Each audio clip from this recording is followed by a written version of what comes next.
Hello, everybody, and thank you so much for joining us on this Thursday evening. My name is Ian Harkins. I have been working with Apple Ruth an embarrassingly long time, no, since 2012 now. To give a little bit of background on myself and the APs, well, despite my accent, I did actually go to high school and college in the States, and I took several APs. And going through college, it helped me tremendously, the work that I did there. Um, and now with Apple Ruth, I specialize in the history APs and then some of the foreign language APs. But we can answer a lot of different questions between us, between Chelsea and me. Chelsea, I'll let you introduce yourself. Hi, I'm Chelsea. I've been with Appleroot since 2016, not quite as long as Ian. I, also had quite a bit of experience with the APs in high school. I went to an IB high school, so technically they weren't AP classes, but they made us actually take all of the AP exams anyway.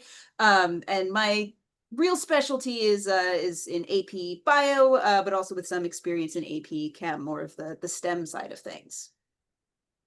Not a competition, Chelsea, don't worry. Anyway, so we are going to, we've presented a few various frequently asked questions on this. We're going to throw up a poll right now at the very beginning, just to give us an idea of who it is that we're talking to, who you might be, how we can best tailor what it is we present to people, and what it is you might be interested in. I'll go through and talk about us as well. We are Apple Ruth. Our mission, our whole reason for being is that we believe that when you change students' self-beliefs, you can change their lives. The pillars through which we do that are academic tutoring, test prep, and executive functioning coaching. And it's that central tenet, that test prep, that brings us to now. Here is a very common starting question that I get. Help, I'm not taking enough, or I'm taking too many APs. Now what? Look, if you're joining us now in October, you're doing a really good job at starting to prepare for a set of tests that are in May. And I love starting off with this question because I want to set the tone early on. The APs are meant to be college-level credit courses and tests. So they do take up time. That is their intention. One of the things that you can start doing now that will make your life much easier is trying to determine, okay, I know that this is going to be a time suck, especially come March, April, and really late April into May. Now, something that I love to start off with when I'm working with any student, when I'm giving public talks like this is, look, there is nothing mandating that you have to take an AP test. It might not even be that taking an AP test is the best thing that you could be doing for your portfolio, frankly, for colleges. If, say, you are a really avid, I'm spitballing here, tennis player, or you're on the lacrosse team, or you're the lead in the school musical, and you know that that's going to hit its peak as far as time commitment in the spring, especially in the late spring, you might want to start having a conversation about, okay, is this amount of workload really actually manageable? No matter what, you are going to have to study quite a bit. So what can you start to do now to think about, okay, am I going to be able to devote myself to APs? How many APs do I want to be taking as well? These are all the questions that you can be asking yourself. And Chelsea and I were actually talking in planning for this as well, about a separate track about what exactly the APs are for, like what they are meant to represent to colleges. And Chelsea, I'm going to throw you under the bus a little bit here. Do you want to talk about some of that, like what it is colleges want to see out of your various APs that you take? Yeah, certainly. So yeah, this really just comes down to like, yeah, what are the APs for? And so like it is a way to demonstrate to colleges that you have undertaken this like more rigorous workload at your school, and then sort of potentially on top of that a way to get college credit for those classes, um, depending on how well you do on the test. It's a way to show them your interests. So, for example, if you are, wanting to go on maybe a pre-med track or an engineering track in college, and you sort of can show them like, hey, look, I've done all of these STEM APs. I've done AP Bio, AP Calc, all of these ones that are like related to the direction that I want to take myself. Then that kind of shows your seriousness. Like it's and you've also shown that like you've taken advantage of courses that have been offered by your school. On that note, I think it's important to say that there's not a magical number of AP classes that colleges necessarily want to see, because some schools may just not offer as many AP classes as others. But if your school doesn't offer very many, but you're showing the college that like, yeah, I took advantage of the ones that there were and did those and I did well in them, then that's something that looks good, because what this really is about creating like a narrative about yourself, that the college can see on your application. Uh, but it is at the same time important to remember that that's not the only thing that colleges are going to be look at. You don't want to necessarily sacrifice the other things that make you stand out for, one more AP class. Your goal is to do well, but you want to think realistically about like what is it going to take to do well? How many APs can you realistically fit in and still do well and still have these other extracurriculars and things that will help you create that narrative about yourself to show colleges on your application. Could I really want to highlight something that Chelsea just said for everybody, that schools offer different courses. Yes, amen, Chelsea. Thank you very, very much. And the question that a lot of colleges want to know is, did you take advantage of what was offered? You can drive yourself crazy by looking online and finding that, oh, the elite colleges um, expect you to take 8 to 12 APs. That's not actually true. The elite colleges might be harvesting from schools that are in and of themselves also offering a lot of APs. But if you have a dedicated program in your high school for 6, 7, 8 APs, you don't even need to take all of those. You just need to take what makes sense for you and your profile. Okay. So I think a lot of the time, what we try to negotiate with students is, does this AP make sense for you? Is it part of a profile that you want to show to colleges and to universities? Um, is this going to be something that you actually have the time for as well?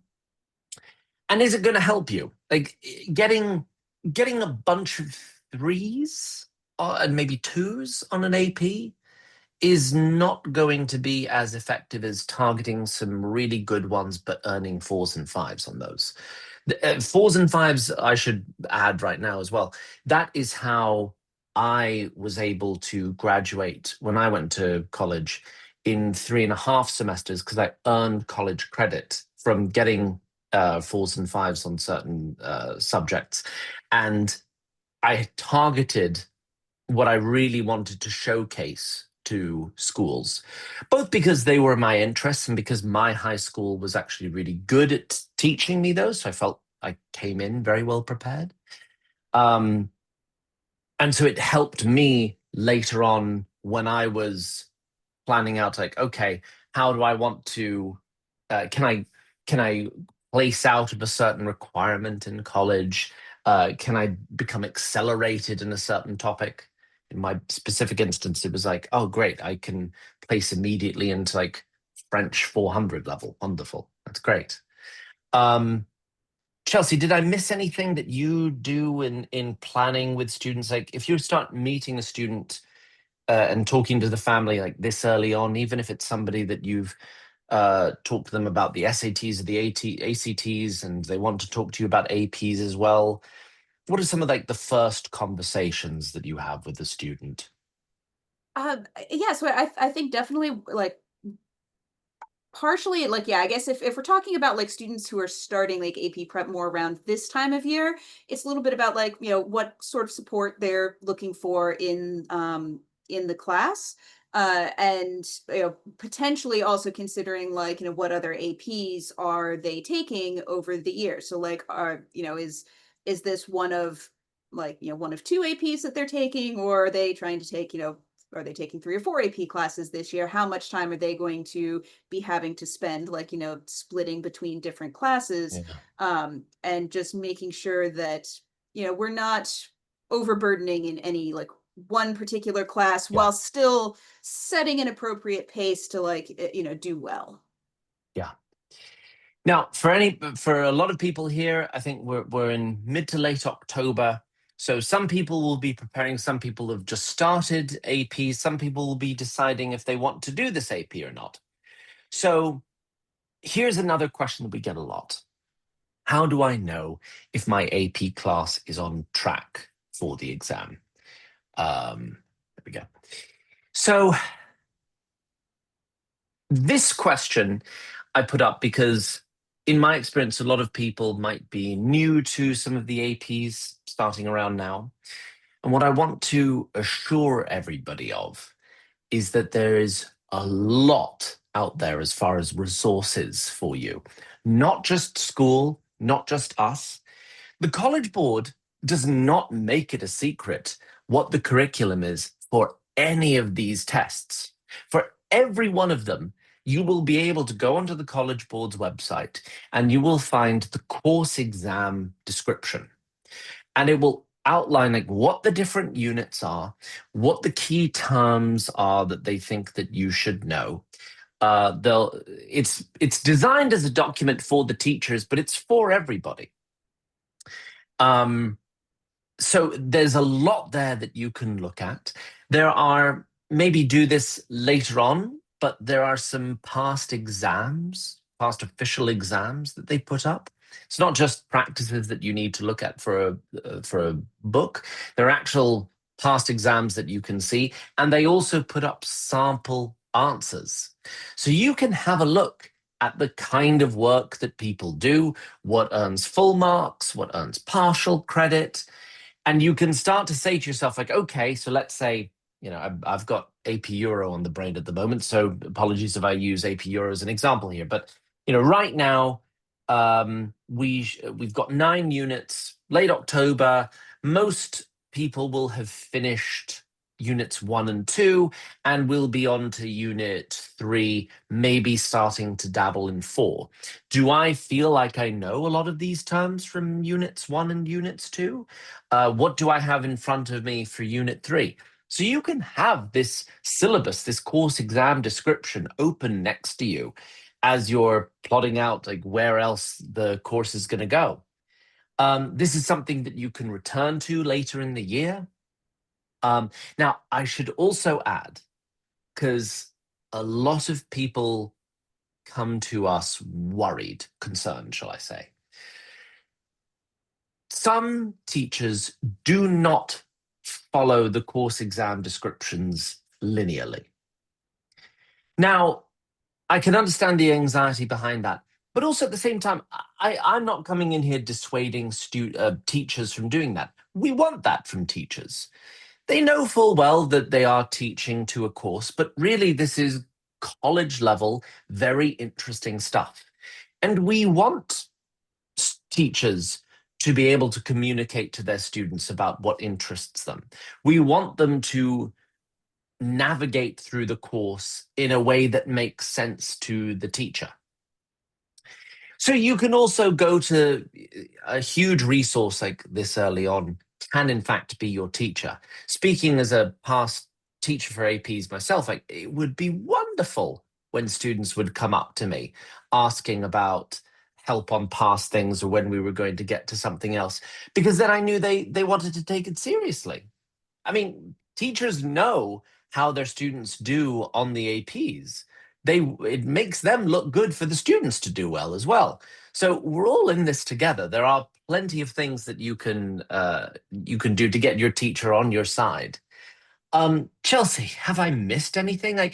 Especially, I still find that even now, early on, that there is some anxiety about, oh my goodness, there feels like there's so much material. Do you find that it's about easing students who might be new to, say, AP Bio into this course material and telling them like, no, no, no, you are on the right track for this?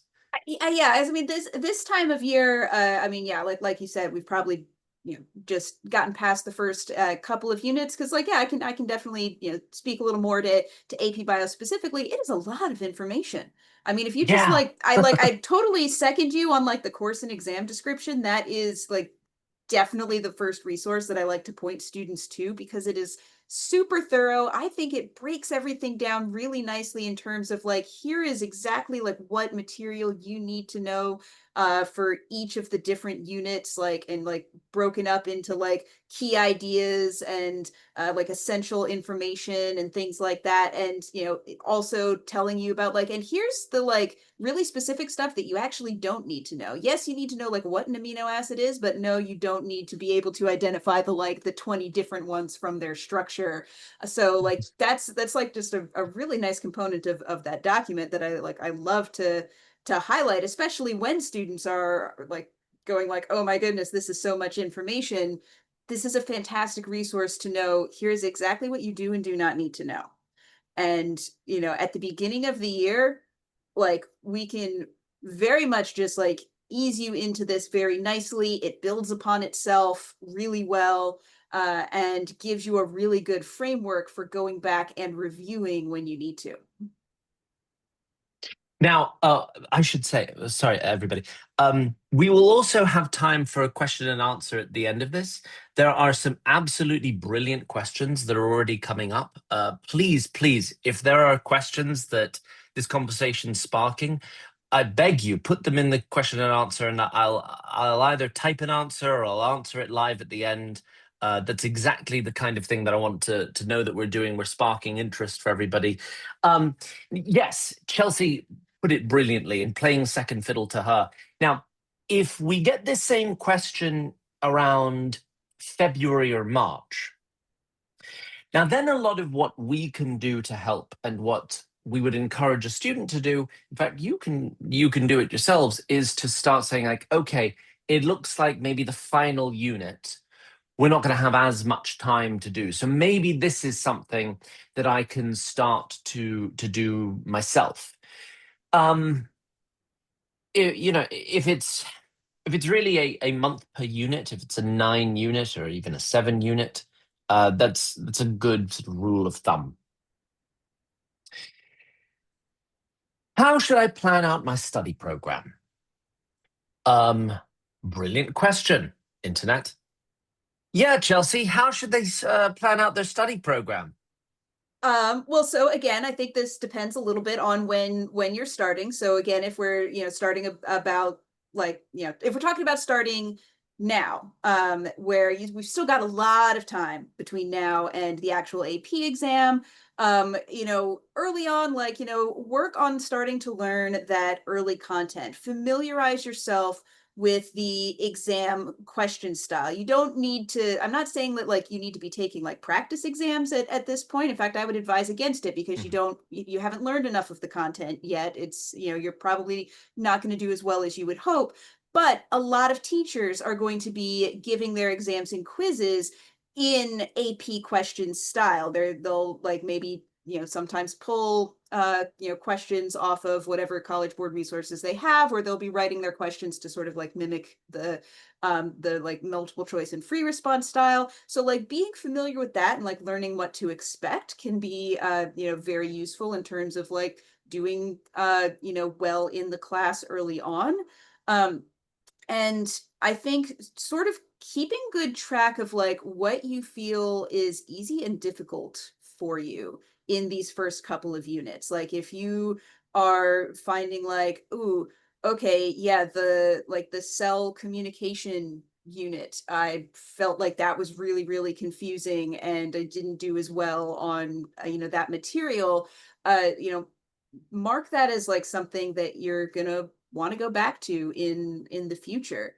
For students who are coming in, more in the spring semester, thinking like, okay, now I'm maybe that first semester didn't go so well. I want to get like a little more assistance, or want to do like a little more self study to like prepare myself better for this second semester leading up to the AP test. um you know you'll want to definitely be like reviewing and seeing like what sort of things you're remembering versus like, again, what you felt like you were struggling with, because just to sort of reiterate what I said earlier, the content is a lot sometimes. It's just really a lot of things to remember. And it's not necessarily that like the AP test is really focused on like a whole lot of memorization. It's a test very heavily based on like application of concepts, but you still need to know a lot of that core Yeah. material. Um, Yeah. And by the way, I still, everybody out there, I assure you, I still find cell communication near to impossible to understand.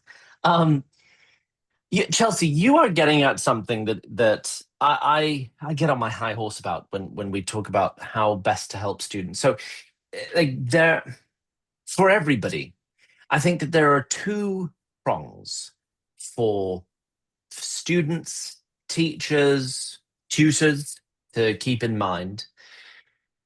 The two prongs are, firstly, the content. And as Chelsea very rightly points out, for any of these, bio's its own beast, sure, but there is an awful lot of content out there. I mean, again, I don't mean to beat a dead horse to all of you, but these are meant to be college level introductory courses. It is right and just that there be a lot of content. Either making sure that you make it through to the end of the course, like I said in our hypothetical, that happens all too often, sadly, where maybe the final units get short shrift because the teacher is cramming at the very end. We had too many snow days, for instance, or something like that. Um, or there are, or the initial units um, from this time of year feel like they're lost in the memory bank. That's something that we need to go back to, certainly. As Chelsea was saying, you can have a look at the different things that have given you trouble over time and see, like, okay, does that mean I need to go back and review that? That's absolutely something that you should be doing. Classic reviewing course loads from past months. The other prong, though, that this is a really good time to highlight and that you need to pay just as much attention to in the second semester is the AP question styles. For all of us, the AP has these rubrics, these ways of asking their questions that are endemic to each test. They are essay questions. They are multiple choice, but they're multiple choice in different formats. And so you want to know your teacher is preparing you for those as well. If not, that's something that we can help with. That's something that you can go and look at some of these past exam descriptions, these past official tests, and see how they've done, because you want to know as well how to maximize points. And we'll talk about that a little bit further on. But do as well pay attention to what it is you are being asked and include that, find space for that in your study program. Okay? Phew. And by the way, again, don't be scared about this.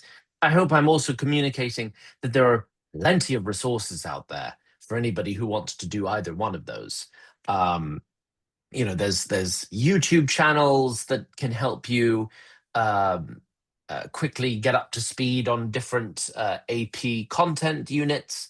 There are so many really good books out there that can also provide mock exams. There's plenty out there. And I would say maybe start to introduce those around February time, March time, because you'll know enough of the course by then that you'll be able to go back and answer some of these questions. Does that smell right, Chelsea? Like February, March time is when we can start to do Oh, that? definitely. I think in March, Yeah. because in March you should be like, starting to get into the like those last couple of units. So you should there will of course still be some questions where it's like just haven't gotten to this particular content yet, but you'll know enough to be able to start going and reviewing those resources like the free response questions that College Board makes available, or even like, potential practice tests, with the understanding, like, again, might not be able to answer everything, but you'll know enough to be able to answer enough questions to get a good sense for what the test is like. Amen. All right. When should I start to review with a tutor or on my own? We spoiled we spoiled the headline. Um, no, I think that there are certain students that I am working with now. They have specific. They are more specific in knowing that a lot of their year is going to be really challenging, or they perhaps know that they struggled on a past history exam with me, for instance, and they want to do well on this. Or it's a language student in ninth grade who has some fluency with the language, but just wants to get caught up on how to write properly. So there are some exceptions to the rule. But that said, the rule, I think, is again to start talking to a tutor if you want to around January time. Like, have a lovely Christmas, New Year's, holidays, come back, and then start to say, okay, I would like to start to incorporate a tutor into what I'm doing. And again, what that tutor can do for you is reinforce those two prongs that I was talking about earlier. What can we review with the content? What can we learn about how to tackle the test questions? Now, not everybody does this. That does not mean you need to start in January. So I find a lot of people, if they feel very confident, if they feel like their teacher at school is doing an awful lot of this for them, it can be very helpful to have just a few cleanup sessions with a tutor around late March, even into April, somebody to guide your study even more. If you feel very confident with the test, if you're getting a good grade, which you might know by January, February, then it can make a lot of sense just to have somebody, another voice to grade some of your essays for you. And that can be an incredibly good use of study time, a very efficient use of study time. So I think for a lot of people here, you're doing the right thing thinking about it now. If there's something that you feel is a pressing issue, or if you know you really want to do well, or if even a tutor can help quell some anxiety, there's one student I meet with him half an hour every other week, and it's just to make sure that as well that we're keeping up his grade, not just studying for the AP exam, but we're helping with the content of the course as well, so that he also emerges with a really good letter grade. If that's something else you want to do, then something starting around now might be a clever idea. But on the whole, we recommend start reaching out in January so that you can start having those conversations and be matched with somebody February, March time. Um, Chelsea, when you work with STEM students, do you find that there's a build up? Like if you go like, oh my God, I need help with the content in late April, I don't feel like No. I feel like we can maybe do our best and throw like a crash course at you, but there might be some limited return on investment from that one. That yes, that is exactly right. Yes, certainly for the subjects that I have tutored for APs before. If you're feeling that you are having that you've had trouble with content, or that you need a lot of content review for for whatever reason, then you definitely want to be like starting towards either like some sort of like self review program, or working with a tutor in more of like January to February, I would say. If you are in April and feeling like you need a full review of the content, you know, like Ian said, crash course is an option, but probably not going to have the results that you'd be hoping for. So you like I would say like generally if you feel like really really comfortable with the content, and you just need someone to give you like a little more direction on what to expect from the test, and uh like what to expect from the free responses, and tell you like a little bit more about like how you should be like answering questions, like yeah, then meeting in like in April would probably be fine. But for more extensive review, like start earlier. And before we move on from this, like, and amen, seconded to everything that Chelsea has said. I also want to say, like, don't say that. Don't take away that we think that everybody needs a tutor. I also wanted to address the on my own piece. Like, absolutely, a lot of these are entirely within your bailiwick to be able to study by yourself. So our answer to that would depend a little bit on the resources that you have available. What I would encourage you to start thinking about is, can you build a relationship with your teacher? Now, like I said, I think I'm an extremely approachable, affable man that students could come to, and I would dispense wisdom whenever they wanted it. Um, and I understand some students might feel reserved about going to a teacher, or they might just not have a rapport with the teacher. I still think, on the whole, your teacher might be a marvelous resource and can give you some recommendations that they themselves would like you to follow about review. There are also opportunities for study groups if you know anybody else in the class. Um, but otherwise, I think if you're looking to start studying on your own, start taking a look, like we said, at some of those past now practice exams around late February, early March. You target those dates because at that point you know enough of the course that you are able to address a lot of the questions. Maybe some of the more recent ones, like, okay, we'll get to that soon enough. But that's a spot where you can start to incorporate an awful lot of what you learned and see how it translates into the actual test questions. Um, that's also a good time to start ordering books. We use some wonderful ones that we can recommend. There's Barron's, um, uh, there's Princeton View. There's the what else? There's for history ones, like there's Timeless Histories, the YouTube series that I talked about. There's Khan Academy that has a lot of lovely AP questions. Um, I mean, we'll talk more about the different resources that you have. Chelsea, if there's anything else I'm missing, I'll move on then. Nope, I think you got it. Great, I'm doing a fantastic job.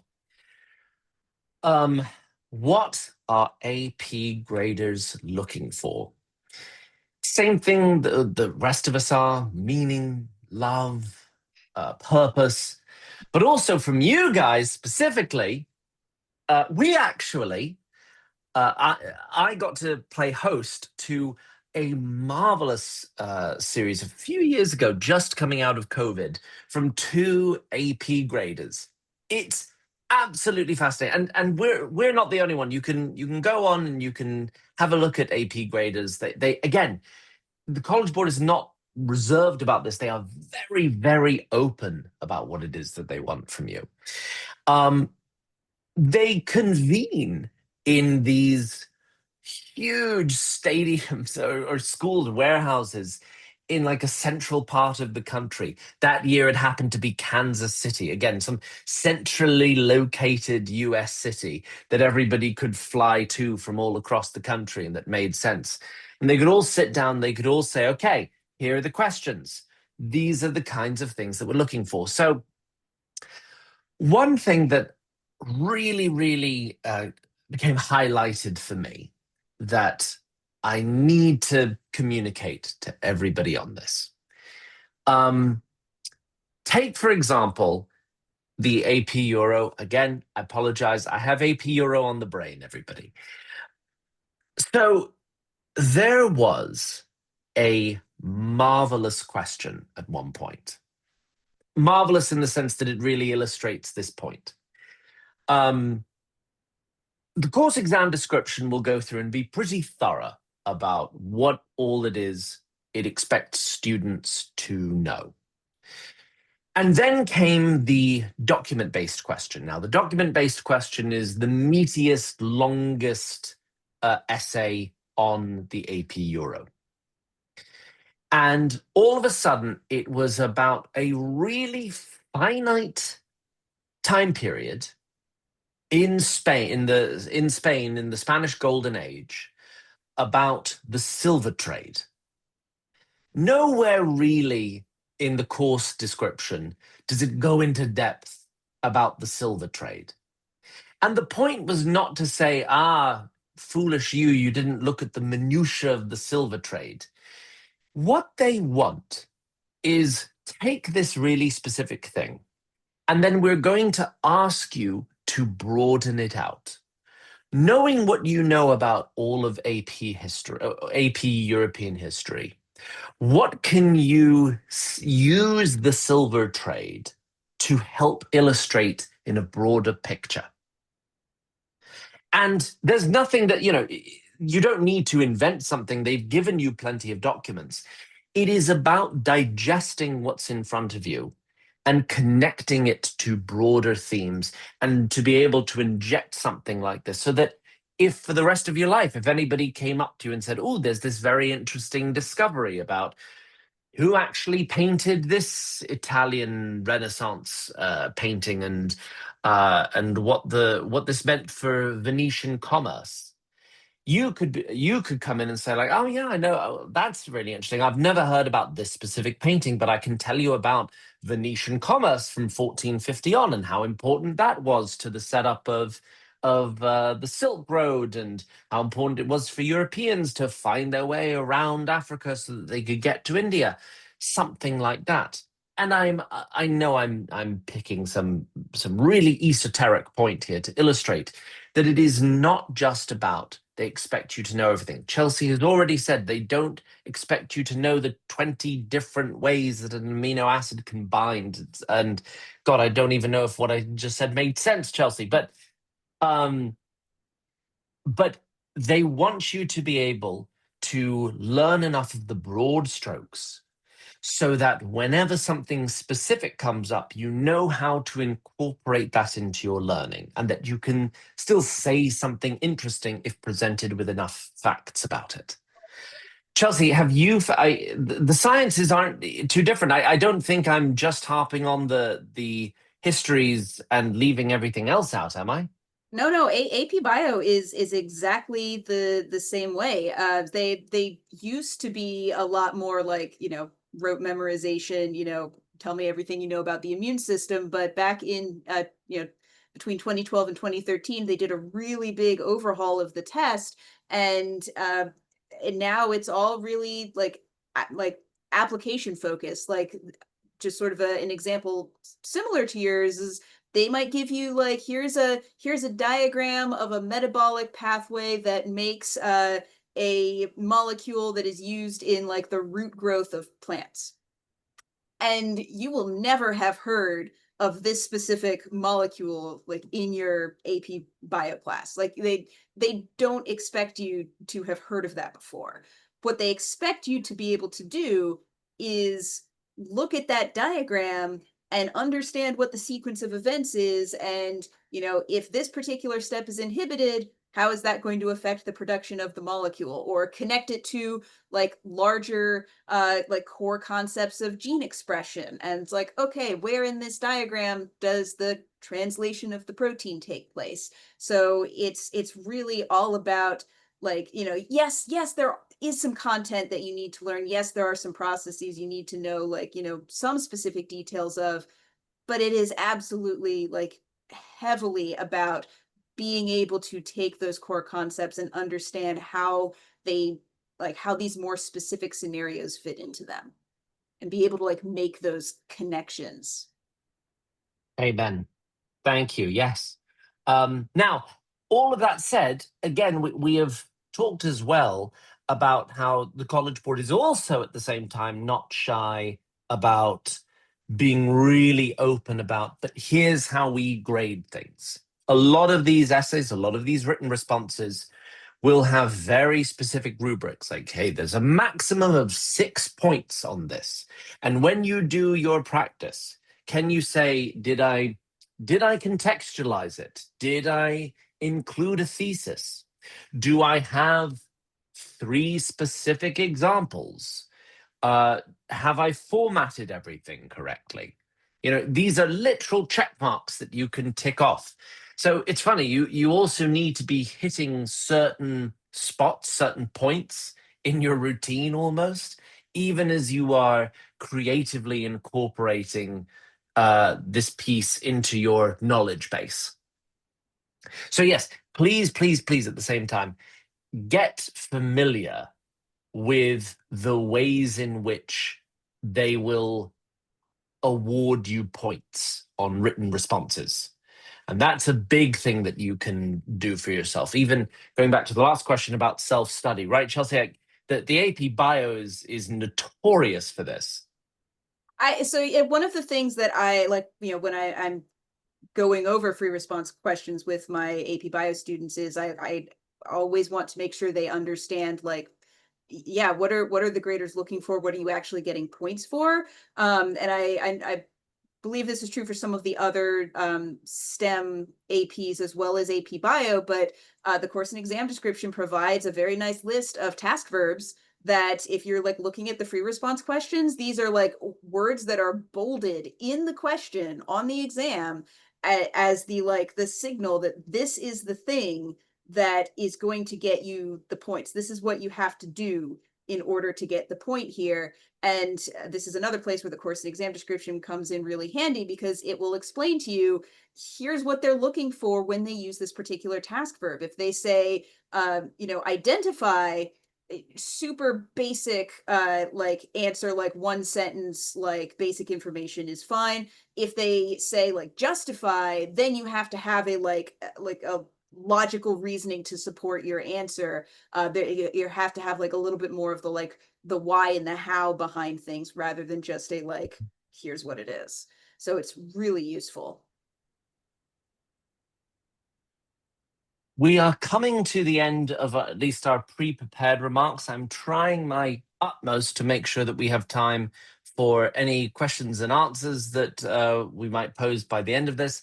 But again, if any of this has helped, or if it's sparked an interest in working with somebody, we would be absolutely delighted to get to speak with you and get to work with you.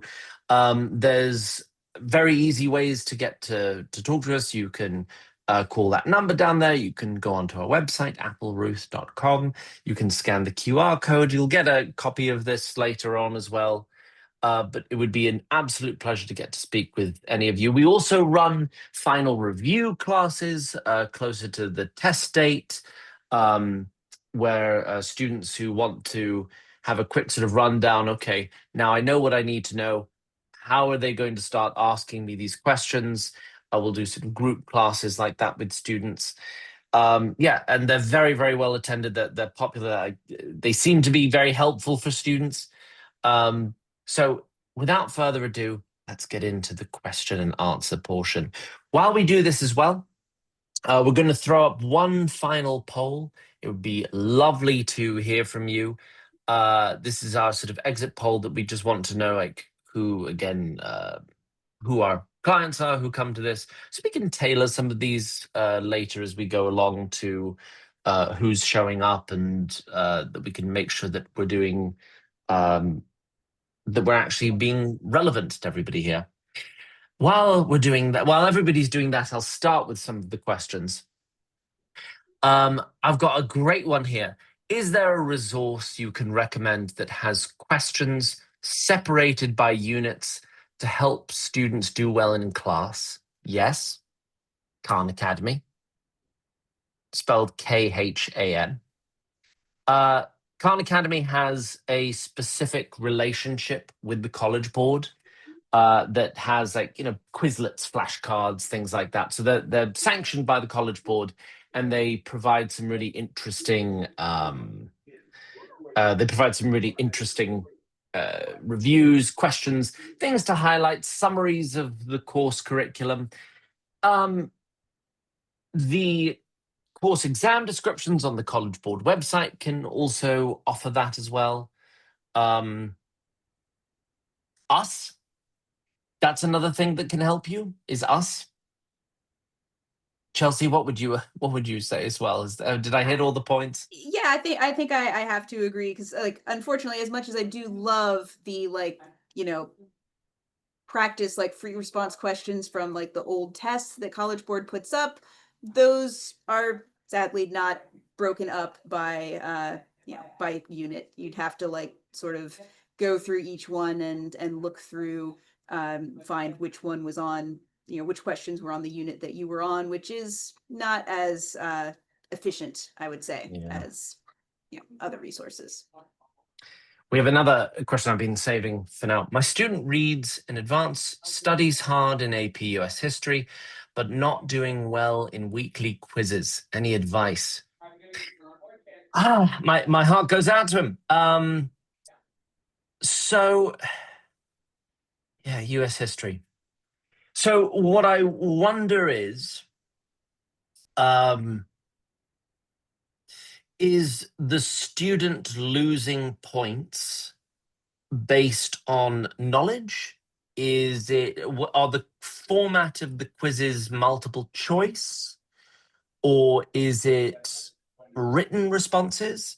If so, is the student unclear, even if the student's gathering all of the information? Is it a question of synthesizing it in the way in which the teacher wants? Beyond that,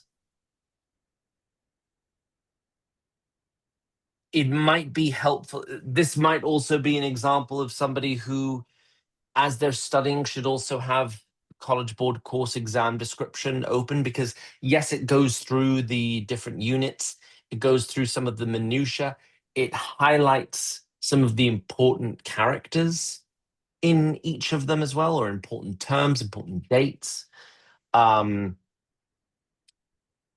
that very well may appear on any weekly quiz. What else they could do is go to their teacher again and ask, hey, how come this is happening? If a student is not doing well in the weekly quizzes and hasn't got an idea yet of why, and hasn't gone to their teacher, that's something I would really encourage.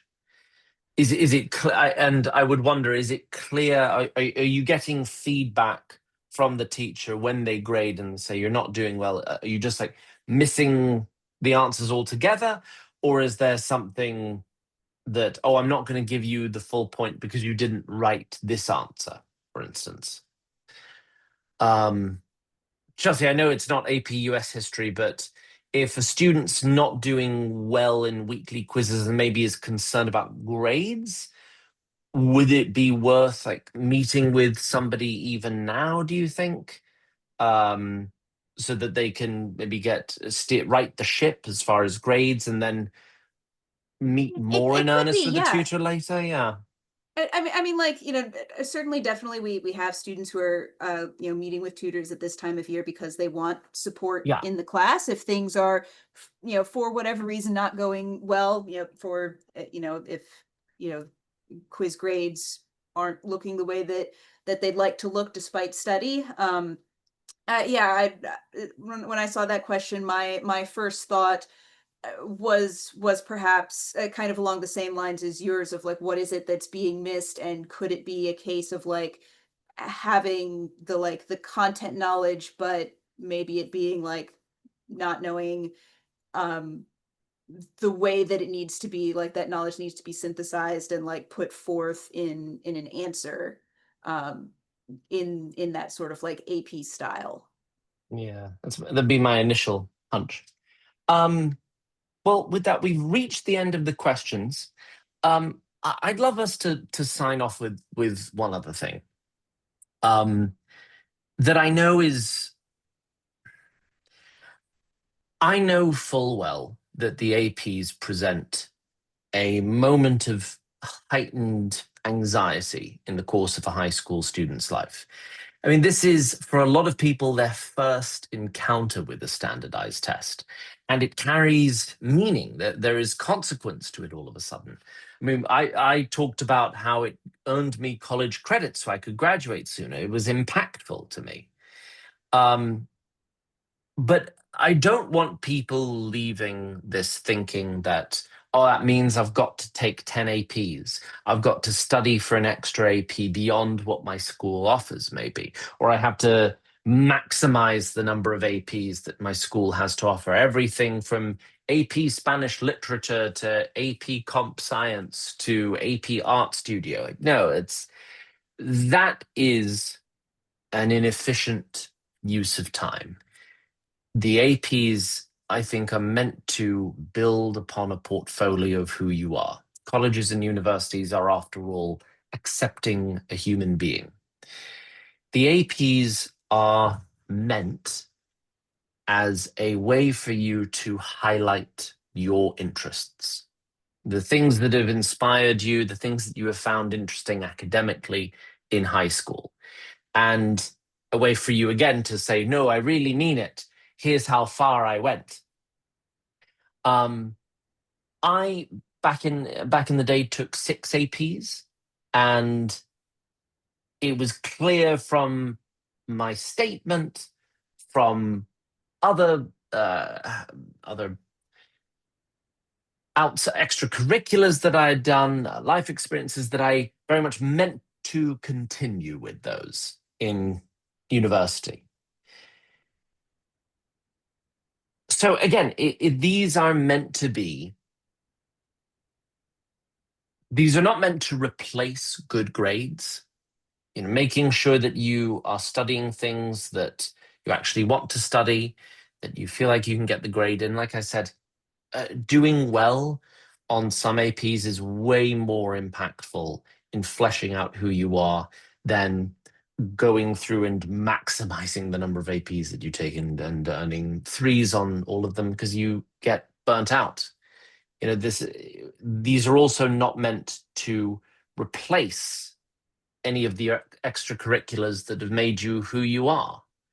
Um, I am very cognizant when I meet with students early on about trying to set up a practice schedule for them so that they also don't have to sacrifice a lot of the other things that they're interested in, that they'll probably put on a college application that make them them. And that can also be one of the benefits of meeting early. So I know we're talking about the importance of APs, but they aren't the whole picture. And I think that it is wise to, again, think about APs in the context of the whole application. Chelsea, is there any sign off that you would like to say? I don't think that I could possibly top yours, so I will. Oh, shucks. You flatter. Well, if there's nothing that we can say to top it, then we won't. Folks, it's been lovely spending an evening with you. Thank you very, very much. anything else, again, please reach out to us at appleruth.com. It would be a pleasure to continue the conversation, however else we can help. Thank you very much, folks. Good night. Thank you, Chelsea.